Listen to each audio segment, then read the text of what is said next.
Tired of feeling tired? Done with diet culture? Overwhelmed by conflicting nutrition and fitness messages? Then join us, your hosts of the Nutrition Revolution podcast, as we take a deep dive into all things women's fitness and nutrition. I'm Kimberly. And I'm Tabitha. And together we are debunking diet culture myths and giving you the tools you need to finally see the results you're looking for. Today we're going to start talking about coaching and what that could look like. I think that there is a vast difference in coaching styles and who you pick as a coach, if you even need a coach, why you would pick a coach. So we kind of wanted to talk about, Tabitha and I are very similar in a lot of things, and we're both coaches in Delaware. And I think people would naturally think, I can't believe you two are working together. Don't you compete? Aren't you competing for the same people? And I kind of laugh at that because we do have a lot of very similar things. We even have a client who you and I have both worked with. Yeah. We both, I think, know that we can't both hit Delaware. I can't hit every single female client in Delaware. I just don't have the capacity. I have a lot of other things going on. You have a lot of other things going on.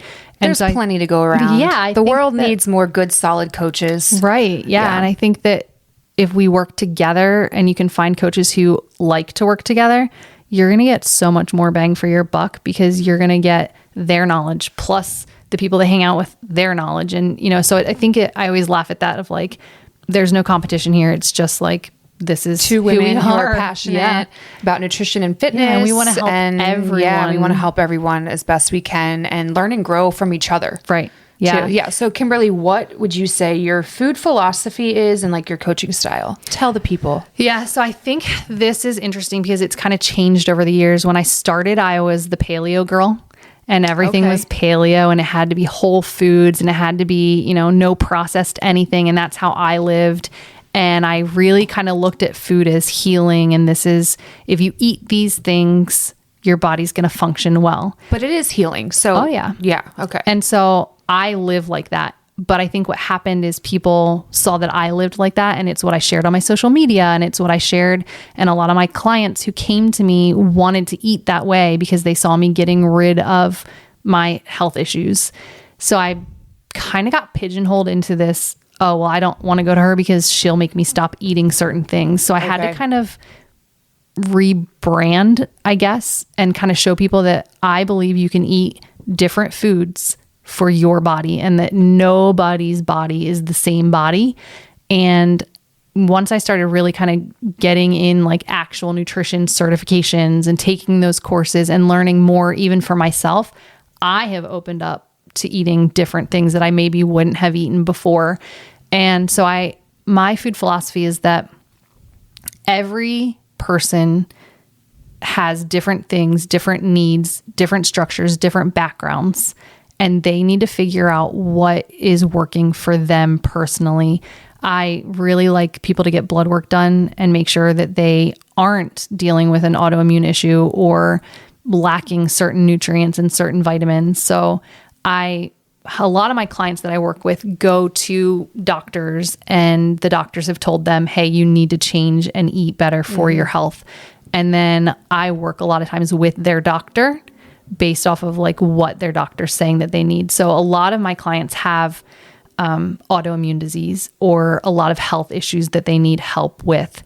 And so I kind of am there to kind of facilitate what their doctor's telling them because the doctors say you need to eat protein and fiber and less carbs. And that's it. And then they walk out of the office and they're like, okay, what do I do now? And so they come to me and I kind of help them figure out what does that look like in a way that it fits your lifestyle. It fits what you can do, what you have the availability to do, and then kind of help them facilitate that. And so I kind of believe that you could eat anything as long as it's not damaging your body. Absolutely. And every food has a place. I do think that there are things that people call food that aren't actually foods, like these heavily processed things that... You mean powdered greens aren't food, Kimberly? What? Come on. It's like a Twinkie. It's not food.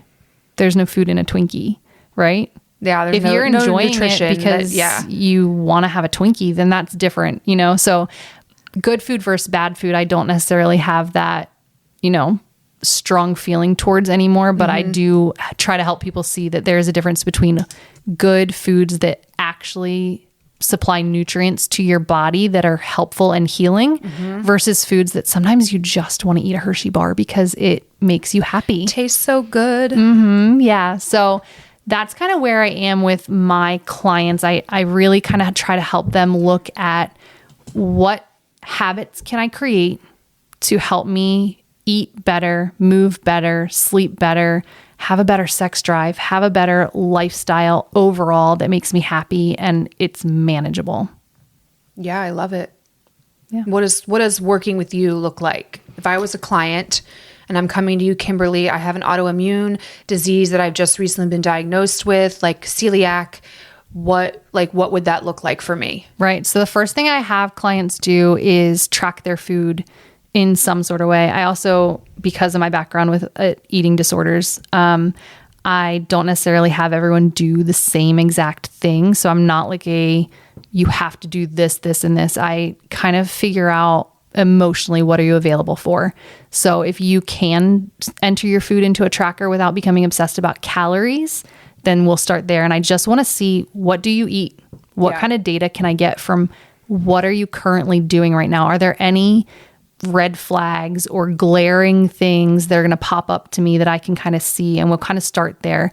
Usually we talk about, macros. What kinds of things are you missing in your diet?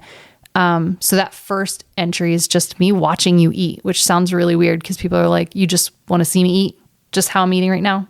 Okay.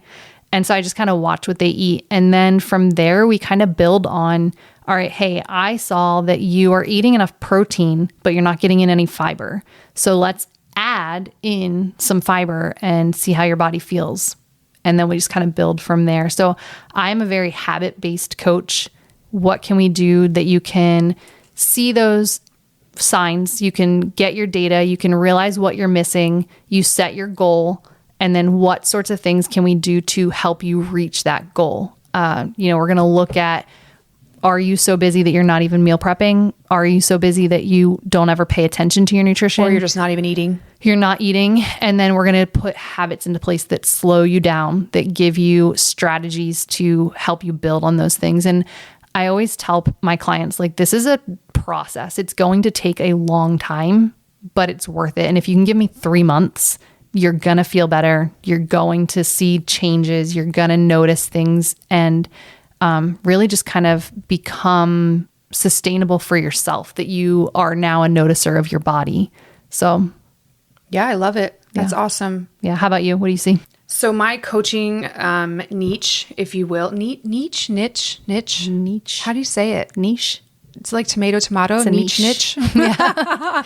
Whatever. Depends on where you're from. I love working with women. I specialize in working with active women and women that are like 35 plus that are going through perimenopause and menopause changes. I'm a certified perimenopause, menopause coach, as well as a sports nutritionist. So I'm qualified and certified to work with anybody with nutrition, but I like to stay away from the clinical stuff, just mainly because I don't enjoy it. Yeah. It's just not, so I love working with women that have been done wrong by diet culture. One, because I was one of those women, right? Like I spent so many years being just thinking of food as the enemy and something that had to be earned.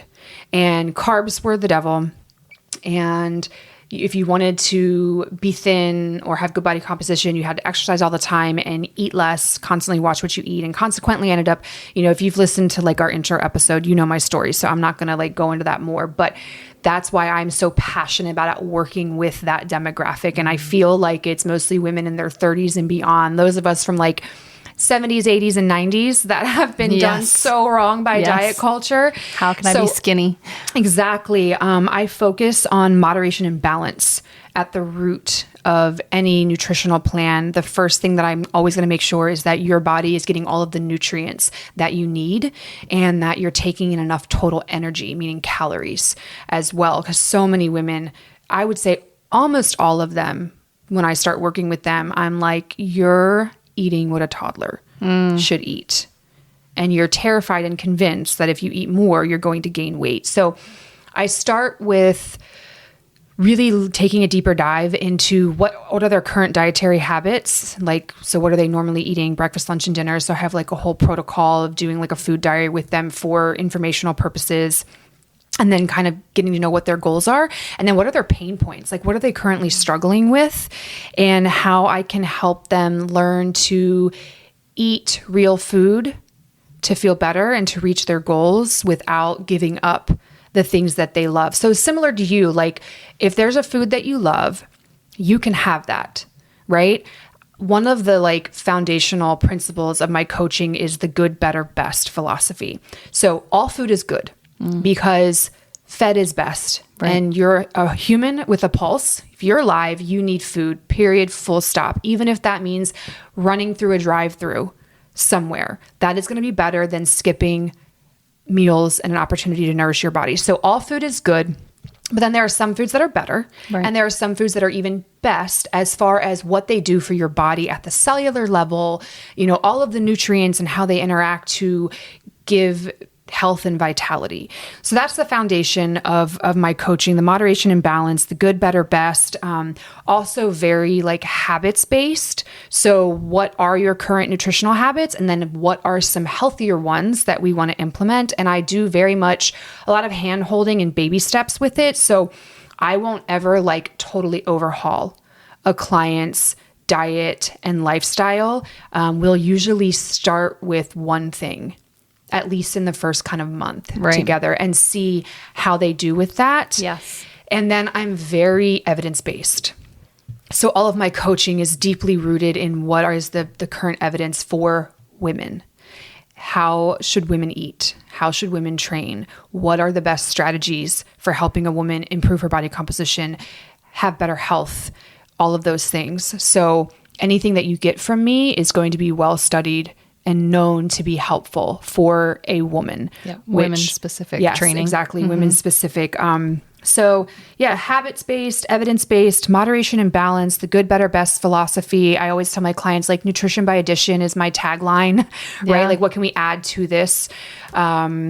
And again, same thing as you though. Like if you are someone that has a gluten allergy or a food allergy, like I can work with you. Right. And we're just going to avoid that food, right? Because you need to. So if it doesn't make you feel good, if it makes you feel awful, then you need to not eat it. Right. You know? I think it's so interesting that you know, I feel like you and I both became coaches because of how we viewed food in the past. Absolutely. Right. Yeah. So I very much dealt with the disordered eating. So I'm like, you know, trying to be mindful about the clients who might come to me who have that, but also I deal with autoimmune disease. I have allergies. My kids have, you know, it's just like, that's what I'm embedded with. So that's kind of my, you know, what I focus on. And then you know, dealing with like being an athlete. And so that's kind of where you are. So I think that's cool that like, it just shows that that's our passion. Like we're passionate about it, not because, you know, it's just what we picked off the top of our head. It's because it's like what we dealt with. So we know, one, how to help you because we've been through it ourselves. Mm-hmm. Now we've helped multiple clients through those things, you know, and seen changes that actually work. And then that we're both very women focused. I only train women. I only do nutrition for women. I'm only working with men. With women. Gosh, I'm only working with women. Yeah. So I guess clearly I have men on the brain. Yes. But I'm only working with women. And if like with my coaching style and everything, I do take a lot of background data and info from you. And like my client intake, like I ask for a food diary, I ask for food allergies and food preferences too, because I do believe that if I'm going to put together any kind of meal plan for you and it's full of foods that you absolutely hate, we've already failed. Yeah. So I need to know if you hate eggs, okay, cool. I'm not going to ask you to eat eggs. There are so many other foods that can give you the nutrients that eggs give you, right? So food preferences, food allergies, current like health conditions. Are you on any medications? Because there might be some foods that we want to watch out for. Right. Or if you are a diabetic, like we're going to need to make our carbs count. Right. What else do I do? Oh, like, and what are your goals too?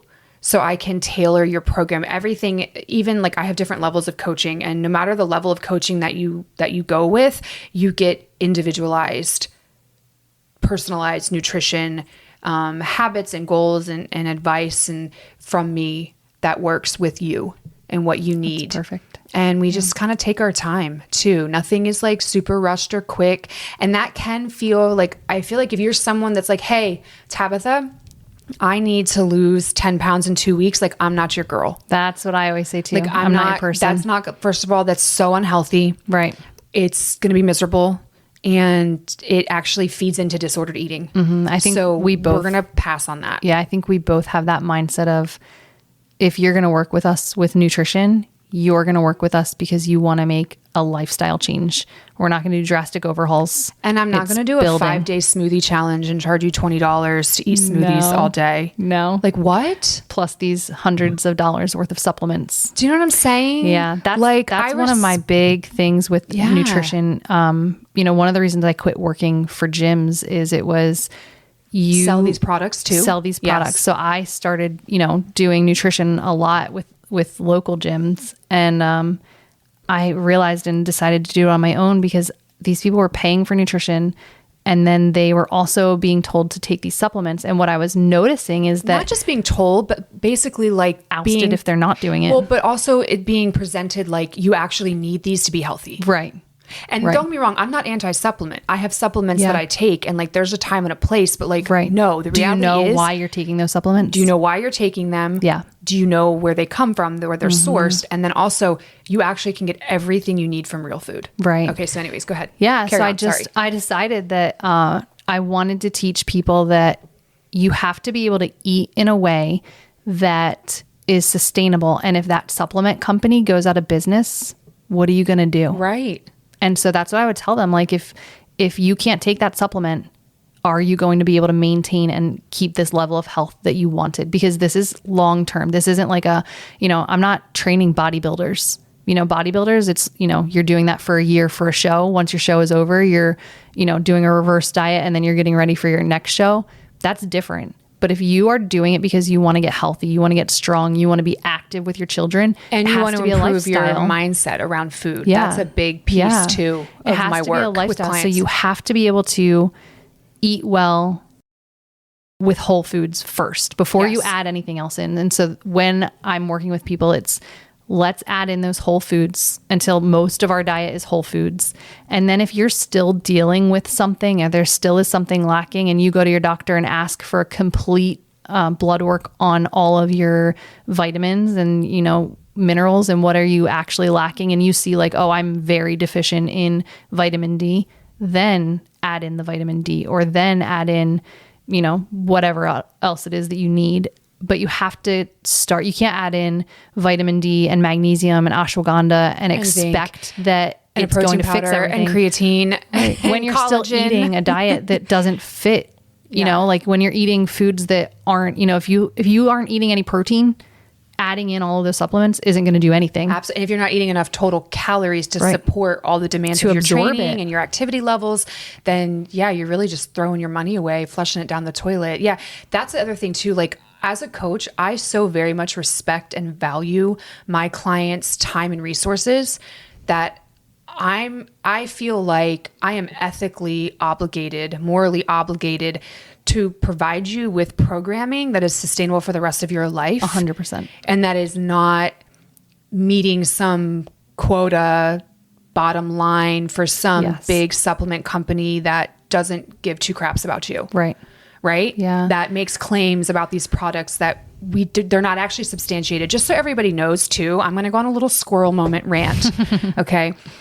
The supplement industry is a multi-billion-dollar industry. Do you know what other industries are multi-billion-dollar industries? Oil and pharmaceutical. I was going to say healthcare. Okay. So pharmaceuticals, oil, and supplements, multi-billion-dollar industries. However, the difference is the supplement industry is unregulated. And what do I mean by that? I mean that in the 90s, during the Clinton administration, the Dietary Supplement Health Education Act was implemented. I think it was like 94. If you fact check me and it's different date, it was in the 90s. And there were basically a list of about 100,000 food ingredients that were grandfathered in. Okay. And if you are a supplement manufacturer, as long as your supplement, your product contains things that are in that list, you're good. You don't have to do any testing. You don't have to do any proving. I literally could just go outside in my backyard, bottle up in little pill form some dirt and be like, it's diatomaceous earth, which is like fossils. It's this weird, crazy supplement craze, and be like, yeah, this is what's contained in it. Send it in. Boom. FDA approves it. It can hit shelves within 60 days. Like, no joke. Well, they don't even have to get FDA approved. As long as it's labeled. It's those 100,000 different ingredients. Right. We don't know where they're coming from though, where they're sourced. We don't know if it's sourced and manufactured in Chile. Is that being tested? Like what's being added that you don't know about? And there are actually athletes who have had their titles and their accolades stripped from them because they don't pass a they get tested test for different substances. And this supplements they were taking, they didn't even know that there was a banned substance in it. Yeah. So it's the same thing for us. Like, is it third-party tested? Like, it's really under-regulated, and like pretty much anybody can just go put out their supplement. Right. And say it works. Right, exactly. So I think this leads into, another line of coaching. I have worked with coaches in the past. I've always had great coaches. I've gotten lucky. But I have had people come to me and tell me the things that their coaches did for them. And it drives me absolutely insane. So I think what happens when you're working with a coach that doesn't help you meet that need? And I think, that, and how do you know you're working with a coach that maybe you shouldn't be working with?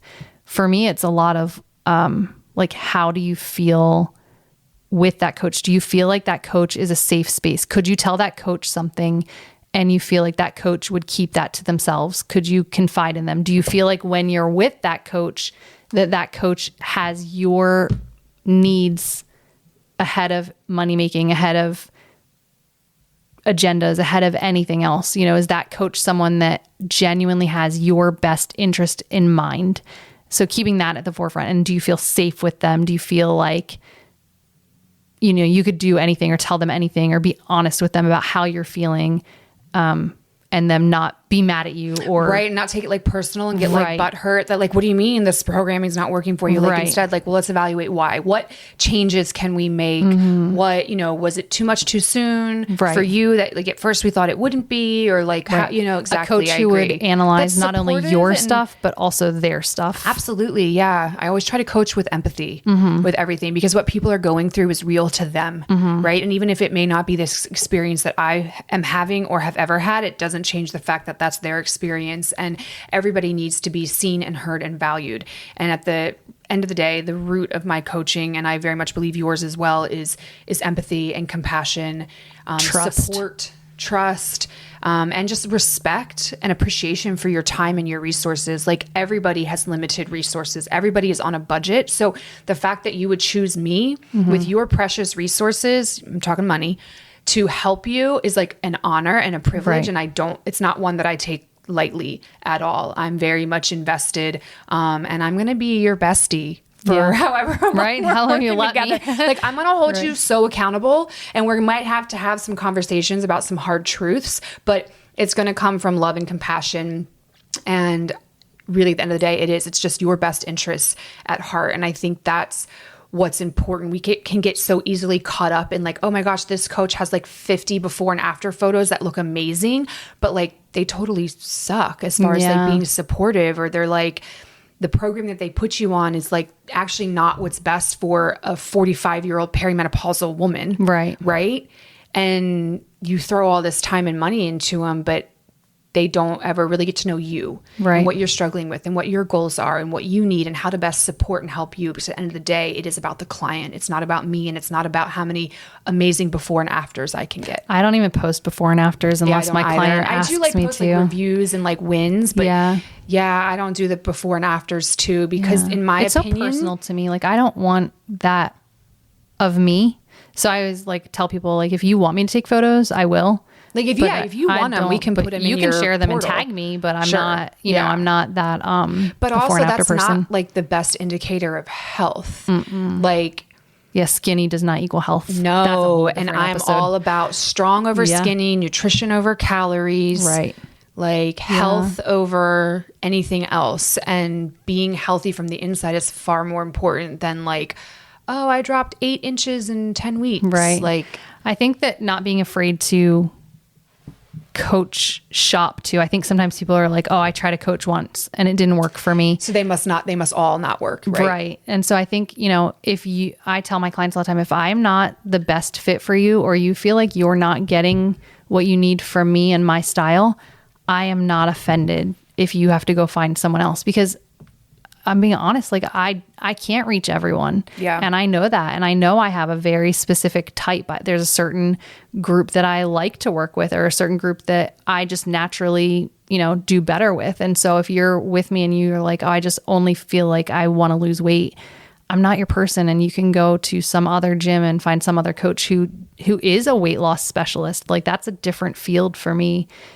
And it is not my cup of tea. So not being afraid to be tied to one coach, I think is important for people to know, and not assuming that just because you tried working with one coach one time, but not every coach is going to be that way. So really do your research on, know what you want from your coach, be honest with your coach, tell them, look, I need you to, my love language is words of affirmation. To motivate me, I need you to praise me and tell me when I'm doing a good job. But I also need you to be gentle when I'm not doing a good job. You have to have that open communication too.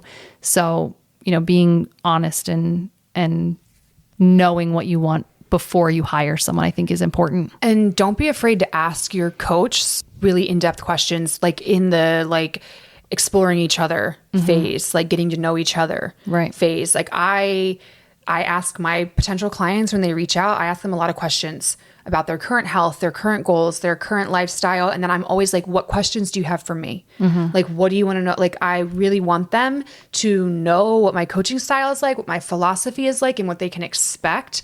So that we can make sure that, one, we're on the same page. Because also there may be times where I'm like, I'm probably not the best fit for you. Right.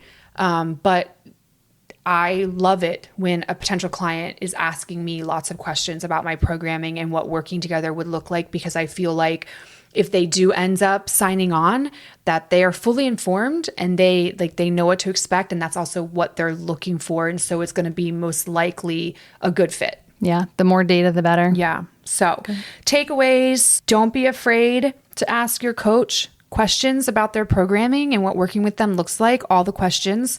And then don't be afraid to try different coaches as well to find kind of like your perfect fit. Yeah. I think be firm in knowing what you want, what your expectations are.